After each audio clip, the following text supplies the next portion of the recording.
December 25th, 1944. The biting cold of winter gripped the northern landscapes, where the hum of war had softened for a fleeting moment.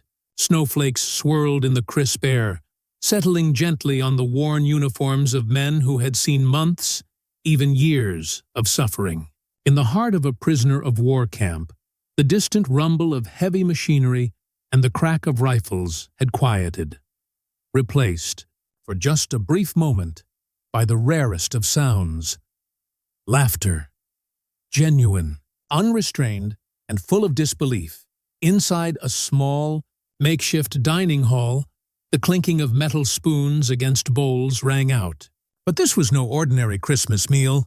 No, for these men, captured German soldiers held in a Western Allied camp, the sight of ice cream, an impossibility in the frozen hellscape of war, was something beyond comprehension. The thick, sweet cream sat in delicate bowls, scooped and served by Allied soldiers who had once been their enemies. For those who had known only the brutality of battle, this unexpected indulgence was more than just a dessert. It was a fleeting escape from the brutality of their fate. A small act of kindness amid the relentless roar of war. A reminder that even in the darkest moments, humanity could still shine through. For the men of the camp, it would be a moment they would never forget. The year 1944 had been a turning point in World War II. For Germany, the dream of victory had all but crumbled under the weight of relentless Allied advances from both the East and West. The Eastern Front was ablaze with Soviet forces, pushing German troops back across vast stretches of land. To the West, the Allies had begun their invasion of Normandy in June, marking the start of a grueling campaign to retake Western Europe. By December 1944, the war's outcome seemed all but sealed, but the German war machine still had a considerable force to reckon with. However, morale among the troops was at an all-time low. The men who had once stormed across Europe in triumph now found themselves scattered, retreating, or confined to POW camps under the authority of the Western Allies. Germany, battered and fractured, was scrambling to regroup. The Third Reich's leadership, now under the control of Adolf Hitler and his inner circle, continued to hold on to a last-ditch hope for a miraculous victory. But the reality on the ground was starkly different. German soldiers, many of them barely trained or exhausted, had little to look forward to except for defeat, captivity, or death. In the prisoner camps, those who had been captured faced a grim future. Despite the brutality of Nazi Germany's treatment of POWs, especially on the Eastern Front, Western powers such as the United States, Britain, and Canada followed the Geneva Conventions, providing prisoners with relatively humane conditions compared to their Soviet counterparts. Nevertheless, life in these camps was hardly comfortable. Rations were meager, diseases were rampant, and the psychological toll was immense. But still, there was a distinction. Western POW camps operated on a level of order and decency that was foreign to the German soldiers used to Nazi brutality. For the men caught in these camps, hope was a distant memory. The thought of a Christmas feast, let alone a luxury such as ice cream, was unimaginable. Yet, in the midst of this despair, the Allied forces would deliver an unexpected gift, a gesture that, though small, would transcend the typical horrors of captivity. The Western Allies, unlike the Soviet Union or the Nazis, largely adhered to the Geneva Conventions, which outlined the proper treatment of prisoners of war. These rules dictated that prisoners were to be provided with adequate shelter, food, medical attention, and the freedom to practice their religion. While the conditions in these camps were far from luxurious, they were a marked contrast to the nightmarish prisons that German soldiers had experienced in Soviet camps. Most German POWs captured in the West found themselves in makeshift camps or temporary enclosures. The Allied forces prioritized the humane treatment of these prisoners, believing that their actions would send a powerful message to the German people and military. After all, the Western Allies hoped to break the spirit of the Nazi regime by showing that they treated prisoners with dignity, something the Nazis had denied to their enemies. Still, life in these camps was far from easy. The prisoners faced grueling work details, long marches, and limited supplies. The most important daily commodity was food, and supplies were often low. The camps, set in cold climates, saw few comforts beyond basic shelter and clothing. Rations were often little more than a small portion of bread, water, and sometimes soup. For the soldiers, used to the relative abundance of food and resources in their homeland, this deprivation was a brutal reminder of their new reality. Yet Christmas 1944 would see a momentary deviation from this harsh routine. The Allied forces had long recognized the importance of maintaining morale among both their own soldiers and the prisoners under their watch. Christmas, despite the war raging all around, was seen as an opportunity to give prisoners a fleeting glimpse of humanity, an act of kindness that, while small, might help preserve the dignity of the captured men. In a few select camps, the Allied forces organized special meals to mark the holiday. Rations were supplemented with whatever supplies could be gathered. A little extra meat, a piece of fruit, perhaps a little sugar for something sweet. In the case of one particular camp, an American soldier took the idea of holiday generosity one step further. This unexpected act of compassion, serving ice cream to men who had endured so much, was a gesture of goodwill that defied the bleakness of the war surrounding them. It was a fleeting moment, but one that would etch itself into the memories of the German soldiers, who had spent months, even years, immersed in brutality and deprivation. They had expected nothing but further suffering. Instead, on Christmas Day, they would taste something that seemed as distant and foreign as peace itself. For the German POWs, this Christmas meal, this offering of ice cream, was nothing short of surreal. After months of deprivation, the very idea of something so sweet, so indulgent, seemed impossible.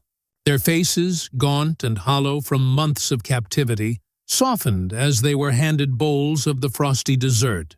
Their reactions were not just of surprise, but of pure disbelief. Many of these men had come from the horrors of war, where every day had been a battle for survival. They had been plucked from the front lines, torn from their homes, or captured during the fierce battles in France and Italy. In the cold, desolate camps, the harsh reality of their situation was a constant weight, grinding down their spirits. The sight of ice cream, a treat most had not experienced in years, was a stark reminder of a life that seemed so far removed from their present reality.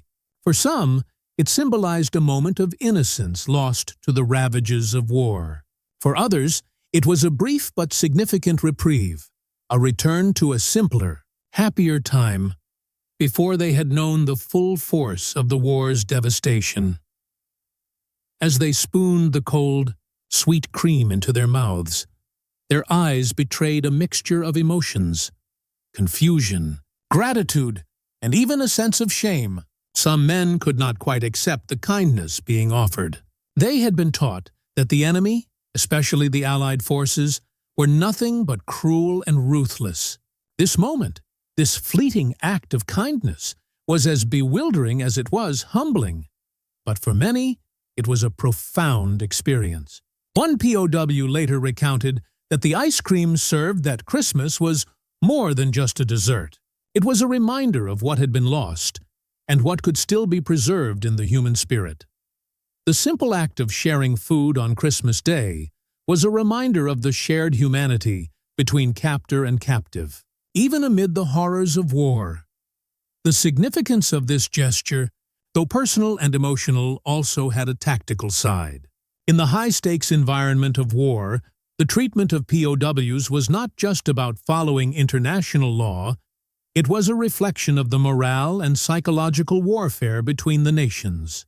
The Western Allies, especially the Americans, recognized the psychological importance of treating prisoners with respect. This small act of kindness, offering ice cream, was a tactic in itself, aimed at undermining the morale of the German soldiers. By providing prisoners with an unexpected luxury, the Allies subtly conveyed a message. They were not the monsters they had been portrayed as. For German soldiers who had been raised on propaganda about the brutality of the enemy, this gesture shattered the narrative they had been fed. It was a psychological weapon, one of the most potent forms of warfare. The shock of receiving such treatment, especially during the brutality of war, could sow doubt in the minds of the prisoners. Were the Allies really the ruthless enemies they had been told about? Or were they, in fact, more humane than their own leaders? This psychological divide would have lasting effects on the way these men viewed the West after the war. Beyond the individual impact, the tactical value of such gestures could influence the larger war effort.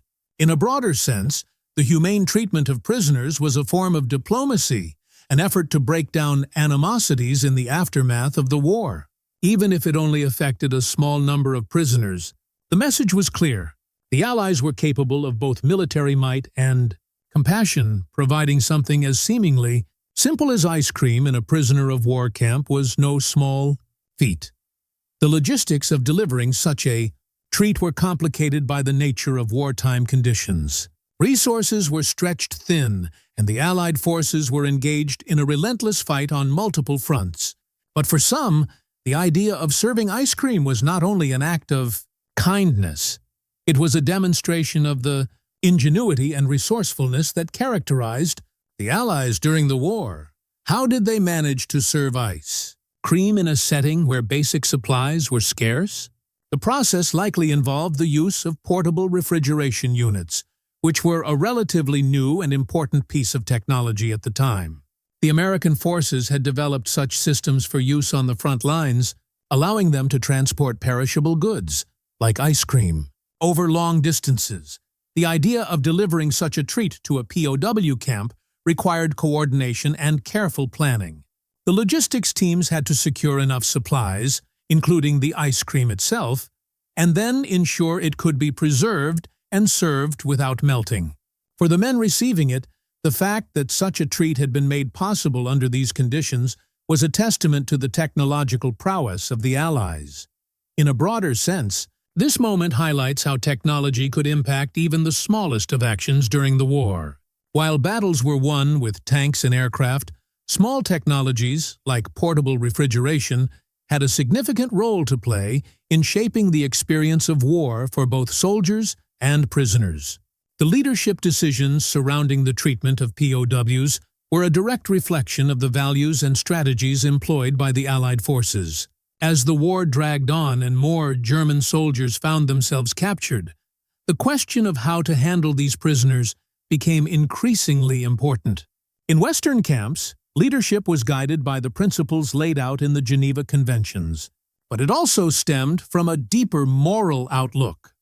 Allied commanders, particularly those from the United States, had a clear directive: to maintain order, uphold dignity, and treat prisoners humanely. General Dwight D. Eisenhower, the supreme commander of the Allied Expeditionary Force, was known to advocate for the humane treatment of POWs, seeing it as not only a moral responsibility but also a strategic advantage. He understood that keeping the prisoners' morale intact, even in captivity, could disrupt the enemy's war effort. If the soldiers believed they were treated with respect, they might question their own leaders' propaganda and ultimately be less motivated to fight with the same fervor. At the camp where ice cream was served, the leadership was guided by this ethos. The soldiers who distributed the ice cream were not merely carrying out orders, they were upholding the values of their commanders. This simple act became symbolic of a broader philosophy of leadership, one that emphasized humanity over cruelty. These leaders understood that their prisoners were more than just captives. They were men who had been conscripted, many against their will, to fight in a war that had spiraled. Far beyond any hope of victory, the commanders who allowed such gestures of goodwill likely believed that these moments would not only affect the prisoners' spirits but also shape the post-war world. As the war wound down and the world would have to rebuild, the hope was that the humane treatment of POWs would lay the groundwork for reconciliation, even with the former enemies. The act of serving ice cream to POWs at Christmas was not just an isolated act of kindness. It was a statement about the moral divide between the Allies and the Nazi regime. Throughout the war, Nazi Germany had been notorious for its inhumane treatment of prisoners, particularly those from the Soviet Union and occupied territories. The Wehrmacht's policies of brutality towards POWs were so severe that, by 1944, they had already become infamous, contributing to the widespread hatred of the Nazis across Europe. In stark contrast, the Western Allies adhered to the Geneva Conventions, and though the conditions in their POW camps were far from ideal, they were not subjected to the systematic starvation, forced labor, or execution that was commonplace under German and Soviet policies. For the German soldiers who had been raised under Nazi ideology, the treatment they received from their Allied captors was a shocking deviation from their expectations. Serving ice cream at Christmas was not just an unexpected treat, it was a moral stand. It conveyed that, despite the brutal realities of war, there was still room for decency. The contrast could not have been starker. While the Nazis had sought to dehumanize their enemies, the Allies, through small acts like this, reminded the prisoners of their shared humanity. This moral distinction became even clearer in the aftermath of the war, when the world learned of the atrocities committed by the Nazis. The Allies' treatment of their POWs would come to be seen as a stark contrast to the horror of the concentration camps, offering a powerful reminder that in war, it was possible to maintain humanity, even when everything around you suggested the opposite. For the German soldiers, the Christmas of 1944 marked not just the physical defeat on the battlefield, but also the psychological toll of captivity. They had been trained to see the Allies as their enemies, ruthless, cold, and merciless. Their worldview, shaped by years of Nazi propaganda, left little room for empathy towards their captors. The sudden kindness they received was not just unexpected, it was unsettling. How could the enemy, whom they had been taught to fear and despise, show such compassion? Many of these POWs were not die-hard Nazis, but regular soldiers who had been swept into the war. Some were young men drafted into service with little say in the matter. Others were veterans who had fought on the Eastern Front, faced with the crushing defeat of the German army. As the tide turned against them, they found themselves in a strange and alien world, one where their enemy was offering them a simple yet profound kindness. This act of ice cream, a moment of peace amidst their suffering, shook their understanding of the conflict. They had entered the war with a clear-cut sense of the enemy as evil, but this moment left them questioning that narrative. Could the Allies really be the monsters they had been told to fear? Or were they, in some ways, more human than the very regime they had served? This psychological shift was not just an individual one. For many of the German soldiers, it would lay the foundation for future reflections on the war. Some would come to see the Allies not as their enemies, but as their liberators, offering them a sense of dignity in captivity that they could never have expected. The ice cream, though fleeting, became a symbol of the fractured worldview of the Nazi soldier, slowly being chipped away by the unexpected humanity of their captors.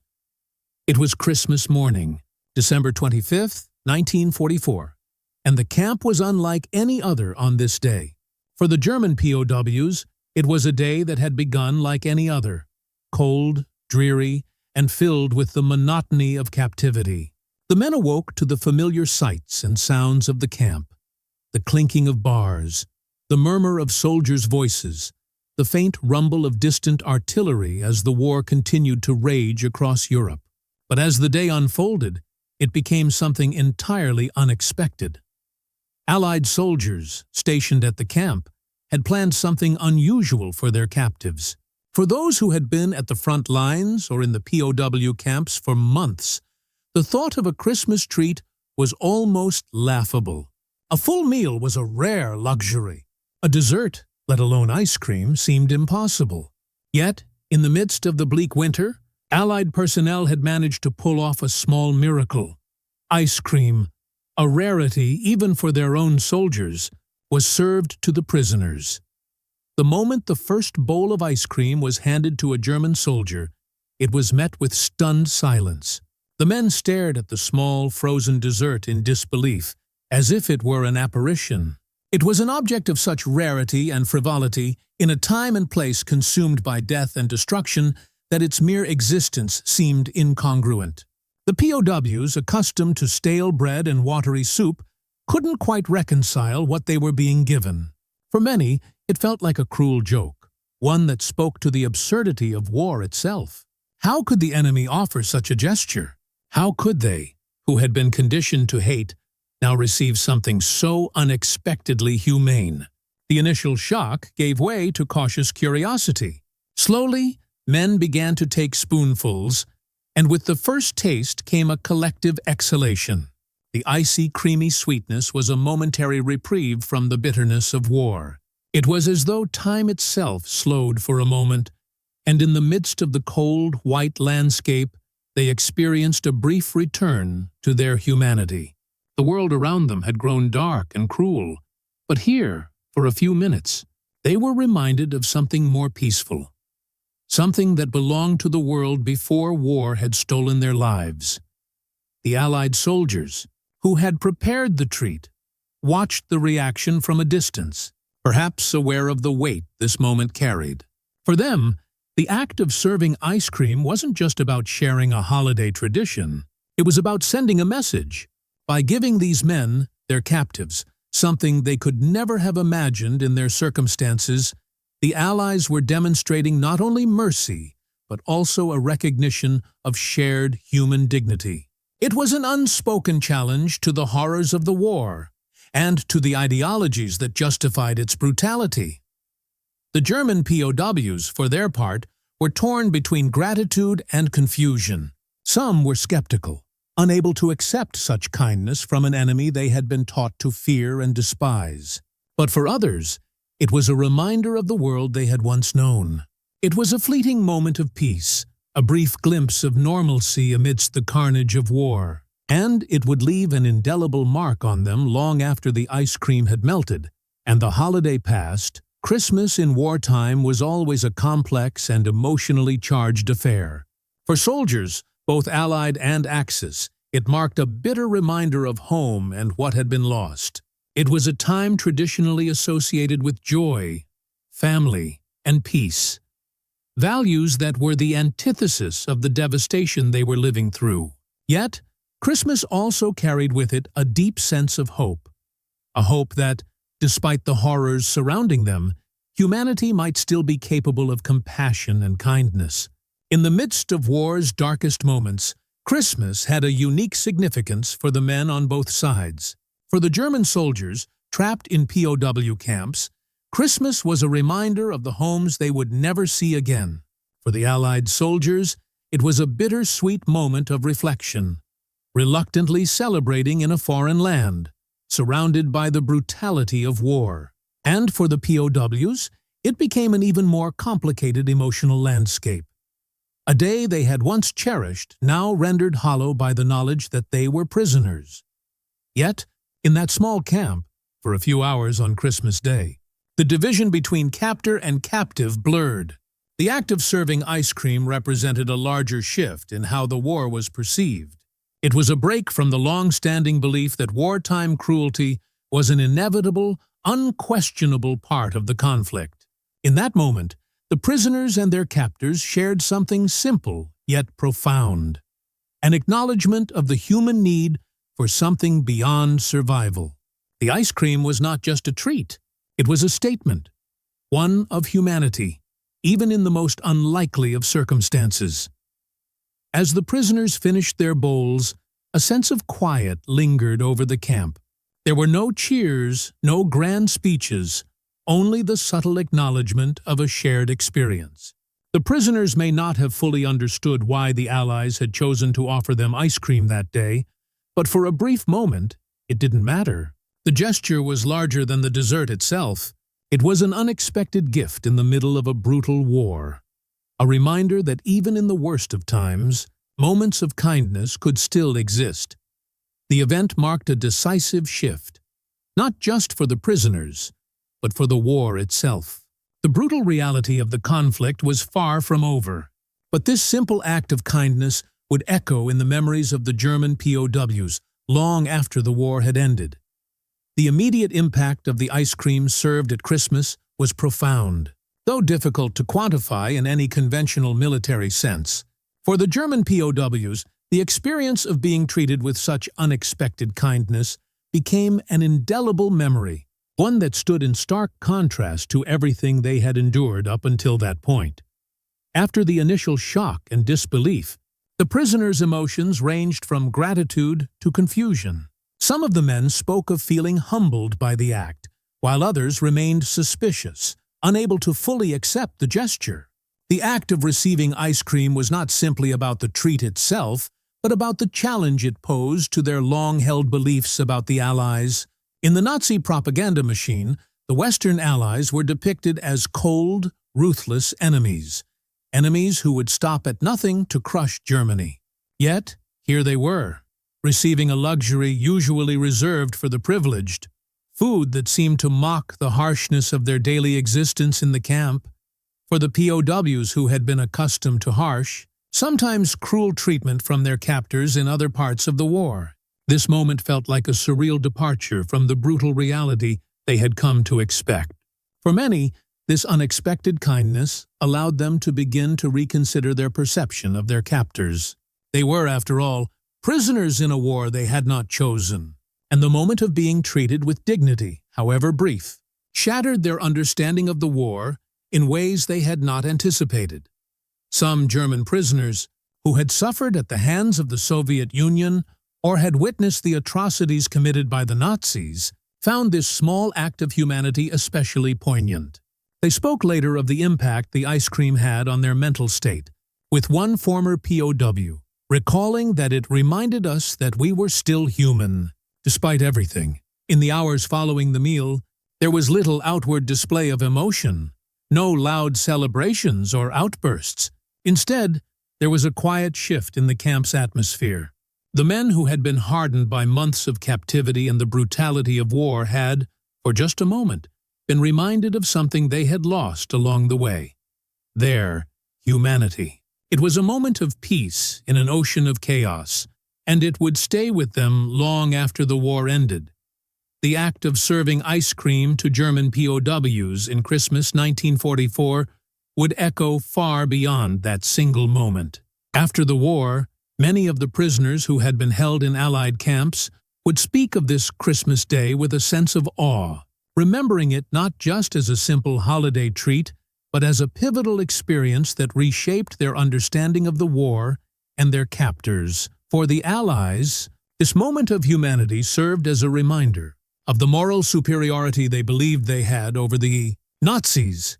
It was a small yet powerful gesture that reinforced the idea that the Allied powers were not merely fighting a war for territorial gain or political dominance, but for values of freedom, dignity, and justice. The act of kindness, though trivial in the grand scale of war, stood as a symbol of these larger ideals, making the POWs question the propaganda they had been fed about their enemies. In the years following the war, as the world began to reckon with the horrors of the Holocaust and the devastation of conflict, this incident became a small but important part of the narrative surrounding the treatment of POWs. It was part of the broader effort to distinguish the Allies' conduct from that of the Nazis, who had not only disregarded the Geneva Conventions, but had actively engaged in brutalizing their captives. The ice cream served at Christmas was a fleeting but tangible example of the compassion and decency that the Allies brought to the war effort, particularly when juxtaposed with the suffering inflicted by the Axis powers. For the German POWs, the memory of that Christmas would linger long after they returned home, many of them scarred by the war, but also changed by the kindness they had experienced. Some would reflect on the ice cream as a symbol of hope and humanity, an indication that not all was lost even in the darkest of times. Others would struggle to reconcile the kindness they had received with the violence they had been part of, as the war had shattered much of their faith in the world around them. But for all, it remained a quiet reminder that even in war, moments of mercy were possible. The war would eventually end, and Europe would slowly begin to rebuild. In the years that followed, the relationships between former enemies, particularly Germany and the Western Allies, began to shift.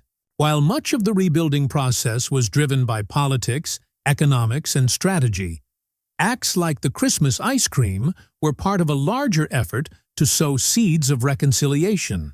The world would not forget the destruction and devastation of the war, but it would begin to look toward a future where, in the midst of conflict, there might be room for compassion.